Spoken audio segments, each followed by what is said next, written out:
নেতা তুই হবি? কতজন নেতার ছেলে মেয়ে মারা গেছে মিটিং মিছিলে, যে তুই দেখছিস কোনোদিন? বলতে পারবি একটা? ভাই তুই কি আমাকে অবহেলা করলি?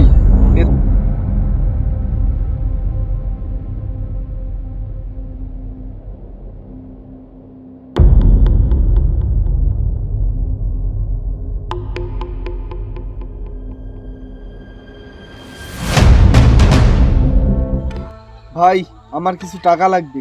কি জন্য রে? টাকা কি হবে? বাইকে তেল ঢুকাবো। এই বাইকে তুই হাত দিবি না। কেন ভাই? তুই সারাদিন যে নেতার পিছনে ঘুরিস, তার কাছে বাইক নিবি, তেল নিবি, মানে আমি কিছু বুঝি না। তোর ভবিষ্যৎ কি হবে তোর? ভাই তুই কি আমাকে অবহেলা করলি? নেতার পিছনে থেকে আমিও একদিন অনেক বড় নেতা হব, এটাই মনে রাখিস। নেতা তুই হবি? আমার হাস্যকর ব্যাপার।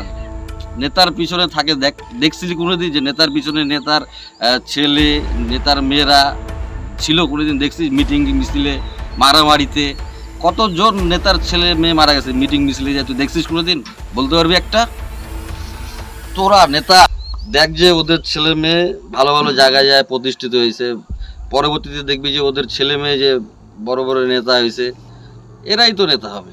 আর তোরা ওই ঘুরতে পিছনে, ওদের পিছনে ঘুরতে ঘুরতে তোদের মানে কি আর বলবো, তোদের ছাল উঠে যাবে। আমি এত কিছু বুঝি না।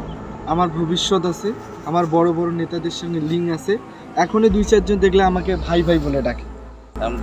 সেটা তুই ভালো বুঝিস। এটা আমার বাবার বাইক, সৎ পথে টাকা ইনকাম করে আমার বাবা এই বাইকটা কিনছে।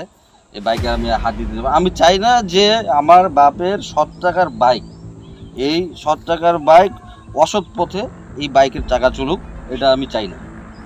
এগুলো আমার কাছে বাহানা নিয়ে আসিস না ভাই, তাহলে এই মাথাটা আমার যেহেতু ঠান্ডা আছে, এটা আমি আর গরম করতে চাচ্ছি না। ভাই ভাই সম্পর্কটা আছে, তুই নিজে তোর পথ বাঁচে নে। তোর ভবিষ্যৎ তুই ভালো বুঝিস, এখন তুই কী করবি না করবি এখন সেটা তোর ব্যাপার। আল্লাহ তোকেও জ্ঞান বুদ্ধি দিছে ভাই। এই আমার বাবার এগুলা যত আছে আমি দেখাশোনা করতেছি, তোকে বলতেছি এগুলো দায়িত্বটা তো দে। তুই ভাই, তুই তোর ভবিষ্যৎ যায় দেখ, আমি চাই যে তুই ভালো পথে আয়, এই আর কি। এখন ঠিক আছে, তোর জীবন তুই ভালো বুঝিস, কিন্তু বুঝে শুনে পা বাড়াস, আর নাহলে তোর জীবনে একটা ভবিষ্যতে লাল বাতি চলে যাবে। আর যা তুই কি করবি কর। আমার কাছে কোনো টাকা পয়সা নেই, আমি তেল কিনে দেবো।